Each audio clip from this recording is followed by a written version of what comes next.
Good morning, all of you. Today, a great personality, Mr. Sanjay Punia, is among us. He is alumni of BRJD Public School. Let me give a brief introduction. Mr. Sanjay Punia has got near about 26 jobs, and for his career enhancement and different type of his satisfaction, he left all the 26 jobs, and right now he is working in Indian government as first class officer. So welcome, Mr. Sanjay. Thank you, sir. Welcome in BRJD Public School. Thank you. Mr. Sanjay, I would like to ask you that how was your life in BRJD Public School? Thank you sir. So मैं इसके 2-3 perspectives में answer देना चाहूँगा। पहला single शब्द में answer मेरा यही रहेगा कि मेरी लाइफ यहाँ एक्सीलेंट थी, सुपर। और जो डिटेल में कहूँ तो शब्दों में बयान करना बहुत मुश्किल है। काफ़ी लंबा जर्नी था मेरा यहाँ पे, लेकिन कुछ मैं एक्सपीरियंसेस शेयर करना चाहूँगा with respect to school, teachers, environment और डिफरेंट पर्सपेक्टिव्स पे। तो पहले मैं स्कूल पे बोलता हूँ। स्कूल का मैं एक ही लाइन में आंसर दूंगा यहाँ पे कि यहाँ जो रिमोट एरिया है, इस रिमोट एरिया को देखते हुए और इतने कम मतलब फैसिलिटीज़ यहाँ होते हुए, मतलब यहाँ इस एरिया में उस एंगल से अगर आप देखेंगे सभी पर्सपेक्टिव से, तो सिर्फ एक सिंगल लाइन आंसर है स्कूल के लिए कि ये जंगल में मंगल है। अब मैं आता हूँ टीचर्स के पर्सपेक्टिव में। तो टीचर्स के पर्सपेक्टिव में कहा जाए तो जैसे कहा जाता है कि माता पिता के बाद शिक्षक आते हैं, तो मैं थोड़ा सा इसमें चेंज चाहूँगा। मेरे लिए माता पिता और शिक्षक तीनों एक ही लेवल पे हैं, और कुछ शिक्षक मेरे यहाँ इतनी मेरी आत्मीयता है उनसे कि मैं उनको भगवान का दर्जा देता हूँ। जैसे श्री अनिल मुदगल सर हो गए, नवीन सोनी सर हो गए, डॉक्टर विमल बागोड़िया सर हो गए, और शर्मा सर थे। काफ़ी टीचर्स हैं, उनका नाम लिस्ट काफ़ी लंबी है। तो सभी टीचर्स का मेरे लाइफ में बहुत योगदान रहा, और उन्होंने मेरी जर्नी को बहुत अच्छे से एनलाइटन किया है विद देयर नॉलेज और काइंड हार्टेड गाइडेंस। और मैं बहुत ही आभारी हूँ और कृतज्ञ हूँ सभी शिक्षकों के प्रति, स्कूल के प्रति, जो मैं इस मुकाम पे उनके चलते ही पहुँच पाया। अगर मैं इस स्कूल में ना होता तो शायद इस लेवल पे, इस पोस्ट पे ना होता। और प्रिंसिपल्स का भी बहुत बड़ा योगदान रहा। मुझे उन्होंने टारगेट दिया कि आपको 10th में इतने अचीव करना है, ऐसे करना है, तो प्रॉपर गाइडेंस मुझे मिलती रही और सारी फैसिलिटीज़ मुझे यहाँ मिलती रही। और एनवायरनमेंट के एंगल से मैं देखूँ तो एनवायरनमेंट मुझे एक ओवरऑल यहाँ बेस्ट एनवायरनमेंट मिला हर एंगल से, चाहे वो एजुकेशन के पर्सपेक्टिव हो, चाहे वो स्पोर्ट्स के पर्सपेक्टिव में हो, या फैसिलिटीज़ के पर्सपेक्टिव में हो, या टीचर स्टूडेंट रिलेशनशिप के पर्सपेक्टिव में हो, या फ्यूचर करियर गोल्स ऑप्शंस के रिगार्डिंग गाइडेंस में हो, या फिर ये और एक सबसे इम्पोर्टेंट मैंने यहाँ फील किया कि आप आउटर वर्ल्ड के जो कम्पिटिटिव जो वर्ल्ड है उसके साथ आप अपने आप को कैसे कनेक्ट कर पाते हैं, उस लेवल पे आप कैसे अचीव करें, उस चीज़ का भी यहाँ गाइडेंस मिलता है। और सबसे इम्पोर्टेंट मैंने एक और चीज़ भी यहाँ एहसास किया कि जो एक स्टूडेंट और टीचर के बीच में आत्मीयता है, जो रोल यहाँ पे है, वो आपको हर स्कूल में देखने को नहीं मिलेगा। वैसे सभी स्कूल्स अच्छे हैं, लेकिन मेरे लिए ये बेस्ट स्कूल है, और मैं मतलब दिल से आभार प्रकट करता हूँ इस स्कूल के प्रति, टीचर्स के प्रति, स्टाफ मेंबर्स के प्रति, इवन जो सारे एम्प्लॉयज़ यहाँ जो डायरेक्टली और इनडायरेक्टली इन्वॉल्व थे मेरे साथ उन सालों में, जिनके चलते मैं इस मुकाम पे पहुँच पाया। बहुत बहुत धन्यवाद मेरी ओर से सबका। ठीक है। तो संजय सर, हम आपसे जानना चाहेंगे कि जो अभी प्रेजेंटली बीआरजेडियंस हैं, जो बच्चे बीआरजेडी पढ़ रहे हैं या और अन्य स्कूलों में पढ़ रहे हैं, उनको फ्यूचर में किस पाथ पे आगे बढ़े, वो कैसे अपना गोल सेट करें, कैसे अपना करियर बनाएं, तो आप अपने अनुभव के आधार पे थोड़ा साझा करें।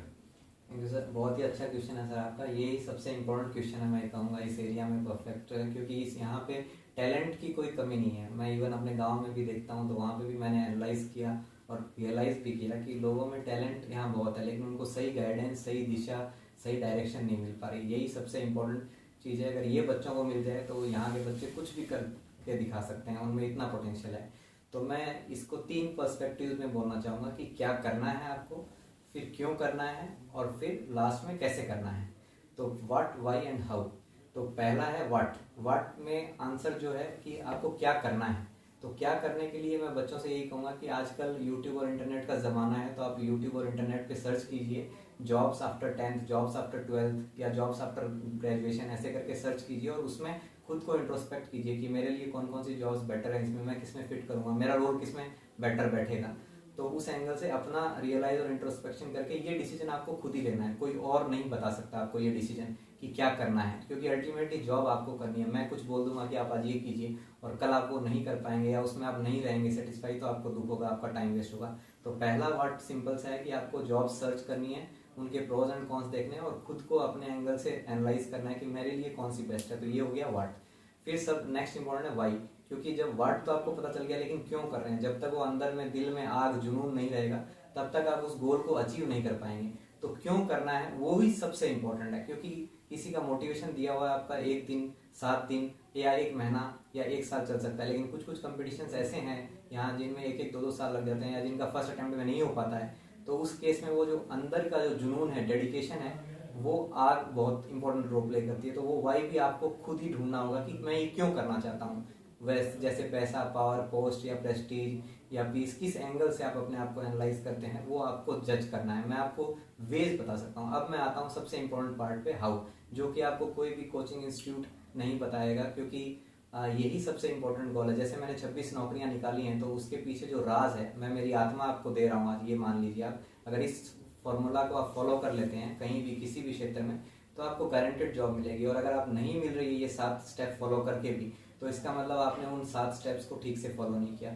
7 स्टेप्स को मैं सिंप्लीफाई कर दे रहा हूँ। पहला स्टेप है आप पॉजिटिव रहिए हर स्टेज में, कभी भी आप हिम्मत मत हारिए, कितने भी और सर्कमस्टेंसेस क्यों ना हो, आपको हिम्मत नहीं हारनी है, पॉजिटिव रहना है। पॉजिटिव के साथ साथ अपनी हेल्थ पे भी ध्यान रखना है। मैं ये नहीं कह रहा कि हेल्थ के लिए आप जिम जाइए या बॉडी बनाइए, मेरा हेल्थ से यहाँ कंसर्न है कि आप एक्टिव हो। Sound mind lies in a sound body.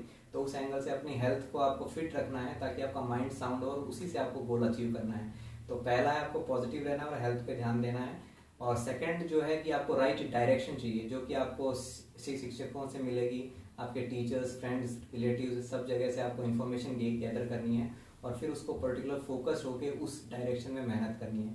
तो फर्स्ट पॉजिटिवनेस और हेल्थ, और सेकंड आपका राइट डायरेक्शन, और थर्ड क्या है कि आपको हार्ड वर्क करना है। लेकिन आज की डेट में क्या है कि आप बोलेंगे सभी हार्ड वर्क करते हैं, सबका तो नहीं होता है। तो हार्ड वर्क के साथ साथ आपको स्मार्ट वर्क भी चाहिए।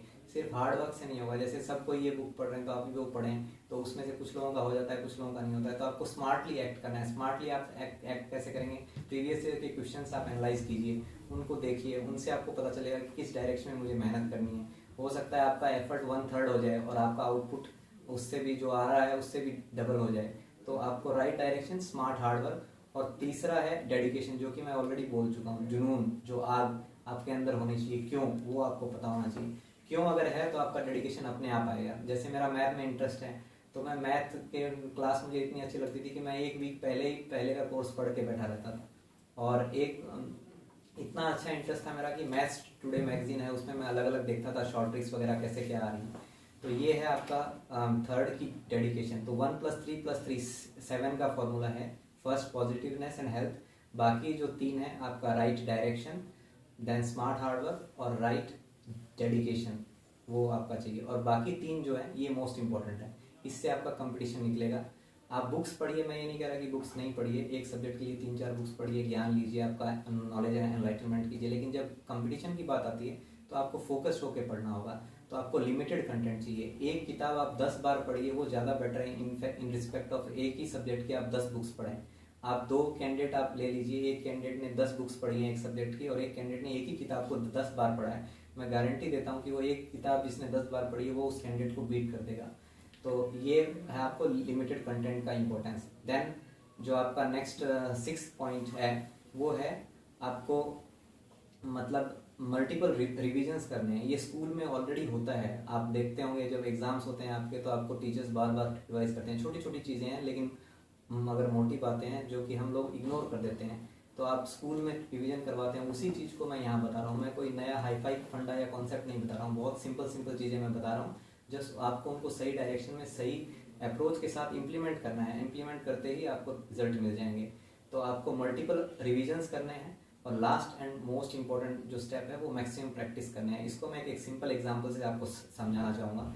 जैसे किसी को इंडियन मिलिट्री में होना है सिलेक्ट, तो अपने यहाँ गांव में जो दौड़ लगाते हैं फौज में भर्ती होने के लिए, तो एक इंसान है जो महीने में एक ही दिन दौड़ लगाता है। एक इंसान है जो जब भर्ती आई उसके 1-2 महीने पहले उसने अच्छे से दौड़ लगाई, और एक इंसान है जो हर रोज़ दौड़ मार रहा है, 365 के 365 दिन हर रोज़ दौड़ लगा रहा है, हर रोज़ प्रैक्टिस कर रहा है, तो सिलेक्शन होने के चांस परसेंटेज प्रोबेबिलिटी किसकी ज़्यादा है? जो हर रोज़ दौड़ लगा रहा है उसकी परसेंटेज प्रोबेबिलिटी हाईएस्ट है।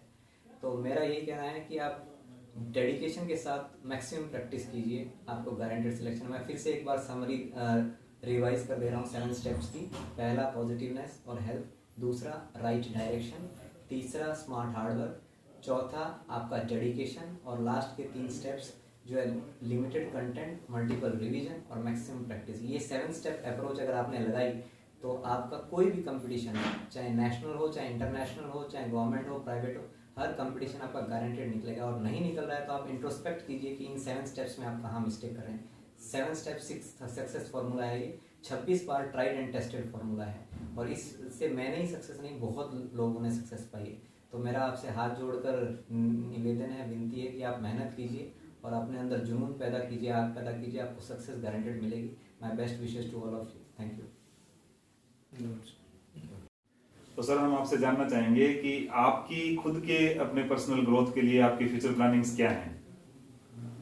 Thank you sir for the next question. मेरी फ्यूचर प्लानिंग यहाँ तक कंसर्न है तो सर देखिए, मैंने काफ़ी डिफरेंट सेक्टर्स में मैंने जॉब ली, जैसे रेलवे में, बैंकिंग में, एजुकेशन में, सेंट्रल स्टेट गवर्नमेंट और गवर्नमेंट, प्राइवेट, इंडिया, एब्रॉड, मैंने सारे पर्सपेक्टिव्स को मैंने कवर किया।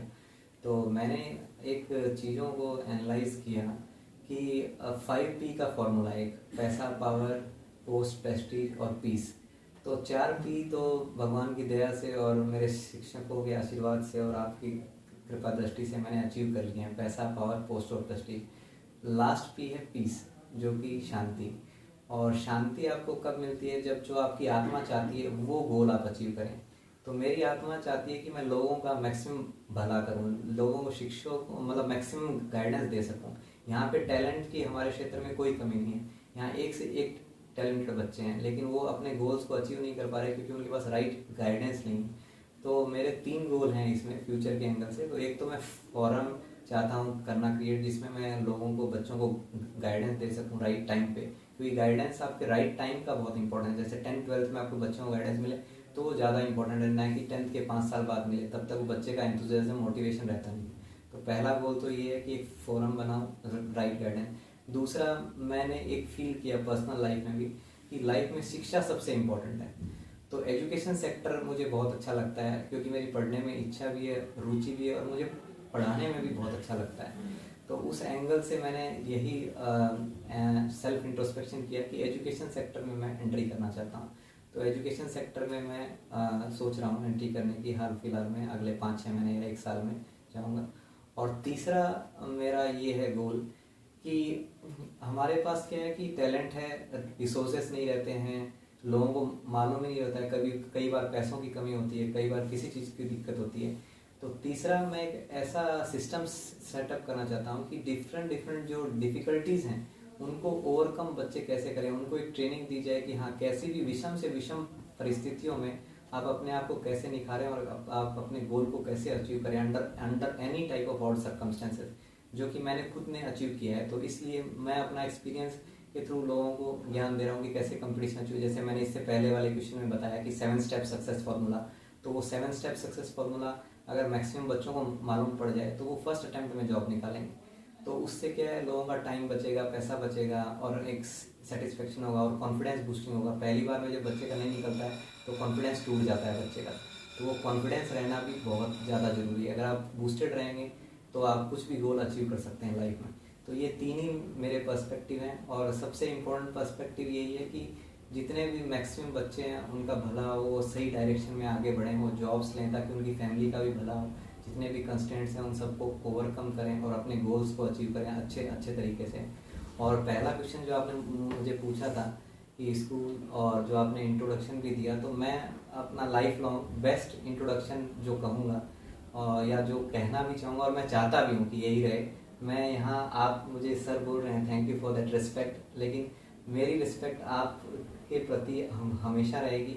और मैं दिल से बोल रहा हूँ, आज भी जब मैं स्कूल में आता हूँ तो मुझे आज भी वो सभी टीचर्स याद आते हैं, और उनकी डांट फटकार मुझे बहुत याद आती है, और उससे मतलब मुझे आज भी डर सा बना रहता है। भले ही मैं इतनी अच्छी पोस्ट पे हूँ, इतने ऊंचे ओहदे पे पहुँच गया हूँ आप लोगों की सभी ब्लेसिंग्स के चलते, लेकिन वो एक डर मेरा बनाता है, और यहाँ स्टूडेंट फील करता हूँ मैं। तो मेरा बेस्ट इंट्रोडक्शन है कि I am a student of BRJD।